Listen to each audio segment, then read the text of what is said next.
Fala pessoal, beleza? Aqui é o professor Jaime na área novamente para mais uma aula de Química. E hoje na nossa aula de Química nós vamos falar sobre a classificação dos elementos químicos de acordo com a tabela periódica e as suas propriedades. Bom, então aqui nós temos a famosa tabela periódica, toda colorida, com vários números.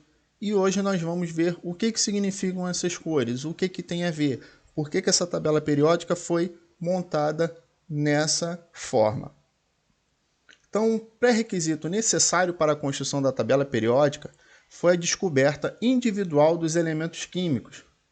Embora os elementos tais como o ouro, prata, estanho, cobre, chumbo e mercúrio fossem conhecidos desde a antiguidade, a primeira descoberta científica de um elemento ocorreu em 1669, quando o alquimista Henning Brand descobriu o fósforo. Então, só é possível a criação de uma tabela periódica quando se é descoberto os elementos químicos separadamente e as suas características. Assim foi possível se organizar todos esses elementos de uma forma periódica. Durante os 200 anos seguintes, um grande volume de conhecimento relativo às propriedades dos elementos e seus compostos foram adquiridos pelos químicos. Com o aumento do número de elementos descobertos, os cientistas iniciaram a investigação de modelos para reconhecer as propriedades e desenvolver esquemas de classificação. Então, durante 200 anos, novos elementos químicos foram sendo descobertos. Hoje nós temos uma grande variedade de elementos, mas a princípio só conseguiam distinguir pouquíssimos elementos. A primeira classificação foi a divisão dos elementos em metais e não metais. Isso possibilitou a antecipação das propriedades de outros elementos, determinando assim se seriam ou não metálicos. Então, na primeira classificação que foi feita uma divisão desses elementos, se eles tinham as características de ser um metal ou se eles tinham a característica de ser um elemento químico não metal, beleza? E isso já possibilitou a antecipação de propriedades de outros elementos que nós vamos ver mais para frente. Em 1869, basicamente 200 anos depois, na Rússia, o professor de química chamado Dmitry Ivanovich Mendeleev estava escrevendo um livro sobre os elementos conhecidos na época. Cerca de 63 apenas, cujas propriedades eram escritas em fichas separadas. Ele percebeu que, organizando em relação ao número de massa, determinadas propriedades se repetiam diversas vezes, ou seja, eram propriedades periódicas.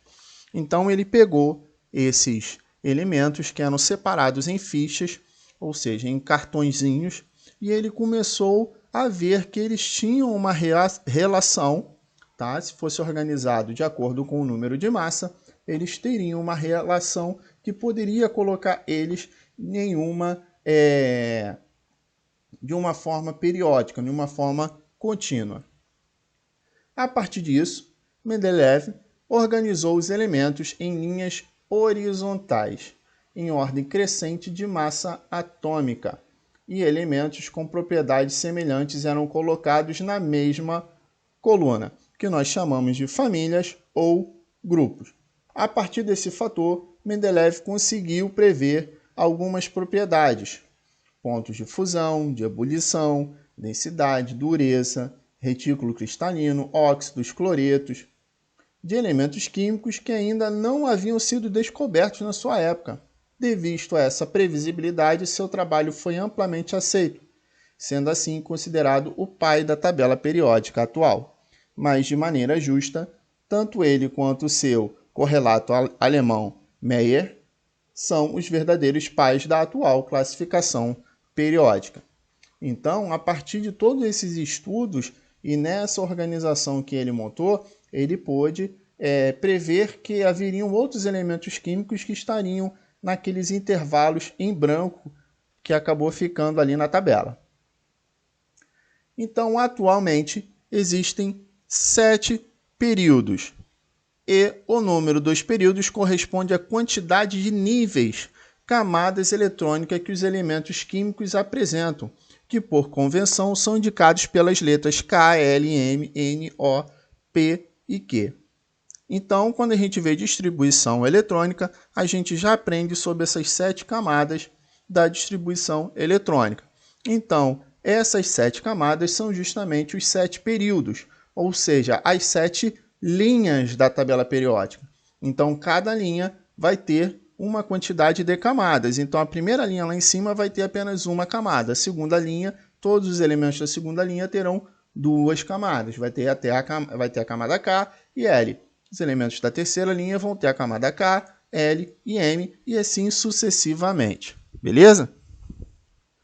Então, aqui é o que eu acabei de falar, né? Então, cada período vai ter a quantidade de camadas correspondente.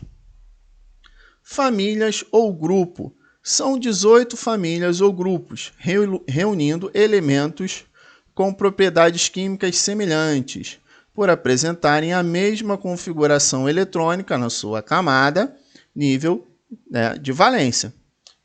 Camada de valência é a camada mais externa, que permite a formação ou não de moléculas. Então, a camada de valência é aquela última camada que se tem na hora da distribuição eletrônica. Então, por que está ali? Permite a formação ou não de moléculas. Porque o que acontece? Quando a gente vem em distribuição eletrônica, e depois nós vamos ver mais para frente em ligações químicas, os átomos tendem a ter 8 elétrons na sua última camada. Então, quando o átomo não tem 8 elétrons na sua última camada, ele pode fazer uma ligação, formando assim as moléculas, né? Já que a molécula é a união dos átomos. Então, aqui nós temos aqui a tabela periódica básica, simples, tá? Colorida. Então, onde a gente tem aqui os grupos, né, que são 18 grupos ou famílias, e temos aqui separados os períodos. E o interessante é que havia uma outra classificação, né, se vocês olharem aqui bem clarinho está a família B, que o que acontece? Separava essas famílias em A e B. Por quê? O que acontece isso? Então, aqui você tinha 1A, 2A, 3A, 4A, 5A, 6A, 7A e 8A. E aqui, esses daqui, os da família B, ou também como são chamados de elementos de transição. E por que havia essa classificação? Porque aqui, ó, nessa primeira coluna aqui, todos os elementos da primeira coluna, eles possuíam apenas um elétron na sua última camada na distribuição eletrônica, tá? Então, todos eles aqui na primeira coluna, eles possuem apenas um elétron na sua última camada. Então, o hidrogênio, por exemplo, que só tem um único elétron, tá? Tem o número atômico 1, ele só possui um elétron. Aqui o lítio, seu número atômico é 3, ele vai ter 2 camadas, uma com 2 e outra com 1. Então, todos eles aqui, eles possuíam, na sua distribuição eletrônica, eles iam possuir um elétron na sua última camada. Aqui, 2. Aqui, 3, 4, 5, 6, 7 e 8, com exceção do hélio, que tem 2, tá? Então, essa era a forma que era classificada antigamente, por isso que era a família A. Já aqui, na família B, nos elementos de transição, não dá para seguir essa regra, mas antigamente eles seguiam essa regra. Hoje em dia, não seguem mais a regra de família A nem família B. Eles seguem a regra de grupos ou famílias de 1 a 18. Mas, se por um acaso vocês fizerem uma prova que tiver isso daí, vocês já sabem que família 1A, 2A, 3A, 4A, 5A, 6A, 7A, 8A. E aqui é 3B, 4B, 5B, 6B, 7B, 8B, 9B, 10, 11, 12B, até chegar no 13, tá? O B, ele não começa do 1, ele começa aqui do 3 mesmo, tá, gente? Então, aqui nós temos todas essas características. Então, a tabela periódica, ó, ela, em período, ela está organizada de acordo com o número atômico. Ó. 1, 2, 3, 4, 5, 6, 7, 8, 9, 10, e volta para baixo, tá? Então, ela está toda organizada de acordo com o número atômico. Em coluna, também está organizada de acordo com o quê? Em relação à família A, de acordo com a quantidade de elétrons na sua última camada. Em período, está organizado de acordo com a quantidade de camadas na distribuição eletrônica. Então, nós temos aqui, família 1A, como eu falei, os metais alcalinos, com exceção do hidrogênio que está lá em cima, que não é um metal. Família 2A, os metais alcalinos terrosos. Família 3A, é a família do boro. Família 4A, família do carbono. Família 5A, família do nitrogênio. Família 6A, dos calcogênios. E a família 7A, dos halogênios. E a família 18, ou 0, que são os gases nobres, que, na verdade, é a última coluna lá da tabela periódica. Então, a classificação dos elementos. Então, outra maneira, uma maneira mais simples e que é mais cobrada, de se classificar os elementos químicos são em hidrogênio, já que o hidrogênio, apesar de ser um único elemento, ele é um elemento químico especial que possui características completamente diferentes dos outros, metais, ametais e gases nobres. Então, antes, lá no início, só havia classificação de metais e ametais. Então, você tinha os metais e todos esses três grupos eram chamados de não metais, ou seja, não eram metais. Agora, nós temos pelo menos essas 4 classificações mais abrangentes, pode-se dizer assim. Então, o hidrogênio, elemento de símbolo H, é o mais simples de todos os elementos químicos, pois é constituído de um próton e um elétron que gira ao seu redor. Embora na Terra ocupe o 9º lugar entre os elementos em termos de ocorrência, corresponde a 0,9% da massa do planeta. É o mais abundante no universo, pois apresenta cerca de 75% de toda a massa cósmica. Então, a quantidade de hidrogênio ela é muito grande. Existe muito hidrogênio no universo em si, embora a quantidade de massa que ele ocupa seja de apenas 0,9% da massa do nosso planeta. Propriedades físicas e químicas. O hidrogênio é uma substância simples, presente em abundância na superfície terrestre em combinação com outros elementos, em especial na água. Então, nós vamos ter hidrogênio aonde? Na água. O hidrogênio vai se ligar ao oxigênio para poder formar a água. Em seu estado molecular, H2, como se encontra na natureza, constitui-se de 2 átomos de hidrogênio ligados por covalência. Nós vamos ver isso mais para frente, como formos ver ligações químicas. E faz parte das emanações vulcânicas em proporções reduzidas. Então, o gás hidrogênio, no caso o H2, ele vai ter em uma grande quantidade na natureza. E nós temos ele aqui, ó. Então, o hidrogênio, ele é separadinho, tá? Vocês podem ver que aqui nós temos os elementos pintados de acordo com a classificação de metal, não metal, gases nobres e hidrogênio. Bom, com exceção do mercúrio, tá, gente? Com exceção do mercúrio, todos os metais são sólidos à temperatura ambiente. O mercúrio é o único metal que ele está no estado líquido na nossa temperatura ambiente. Por isso que ele é o metal utilizado nos termômetros. O mercúrio ele é utilizado no termômetro porque ele está no estado líquido. E o que acontece? Por que se usa o mercúrio? Porque o metal, quando é aquecido, ele aumenta de tamanho, ele se dilata. Então é isso que acontece no termômetro. Conforme o termômetro vai percebendo o aumento da temperatura do corpo da pessoa, ele vai aumentando de tamanho, dilatando por aquela barra ali indicativa da temperatura do corpo.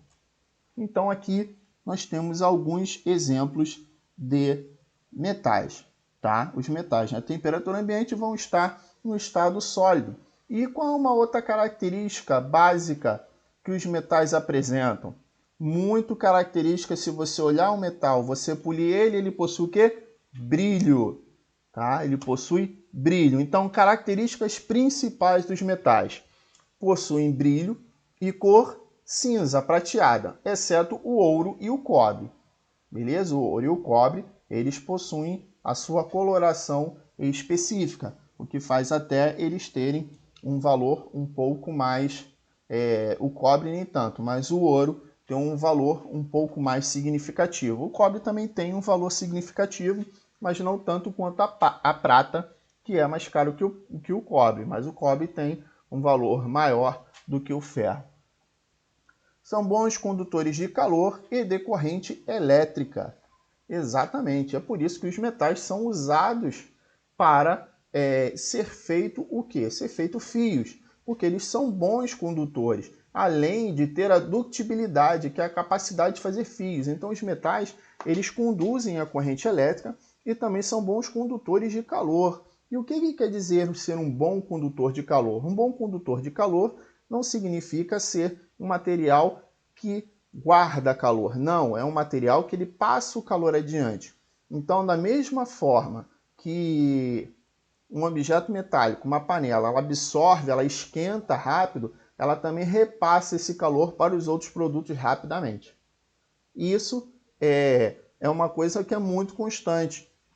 Então, outros materiais que não são feitos de metal, não são metais, eles absorvem o calor, eles não repassam esse calor adiante. E isso acaba não aquecendo um outro corpo. Já os metais, não. Os metais têm essa característica de serem bons condutores de calor e condutores de corrente elétrica. Beleza? Um dos maiores condutores de calor e corrente elétrica é o ouro. O ouro, ele é um dos maiores condutores de corrente elétrica. Aí vai se perguntar, ué, então por que os fios das casas não são feitos a partir de ouro? Já imaginou? Já tem gente que rouba fio na rua por causa do cobre e vende o cobre, que já vale um dinheiro, não vale muito, mas as pessoas derretem fio para poder vender cobre. Imagina se os fios fossem revestidos de ouro. Aí mesmo que ninguém ia ter mais luz em casa, porque o pessoal ia roubar até os fios do poste. Beleza? Maleabilidade. Então é a capacidade de produzir lâminas. Então, a partir do ferro, dos metais, a gente pode produzir lâminas porque eles têm uma grande maleabilidade. Então aqui, agora nós vamos ver os ametais. Tá? Então os ametais na temperatura ambiente, nós vamos encontrar os ametais nos estados físicos, sólido, líquido e gasoso.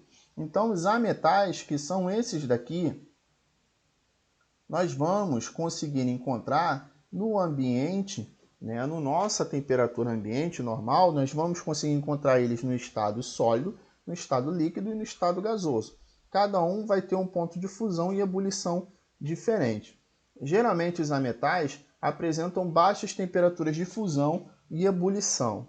São maus condutores de calor e eletricidade.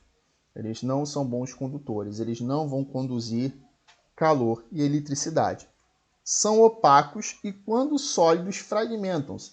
Então, eles são opacos, tá? Igual a gente tem aqui um cristal, e você não consegue, ele não tem a maleabilidade para você criar uma folha, igual uma folha de alumínio, por exemplo. Você fazer uma faca é muito difícil. Eles se fragmentam, eles quebram, eles racham com facilidade.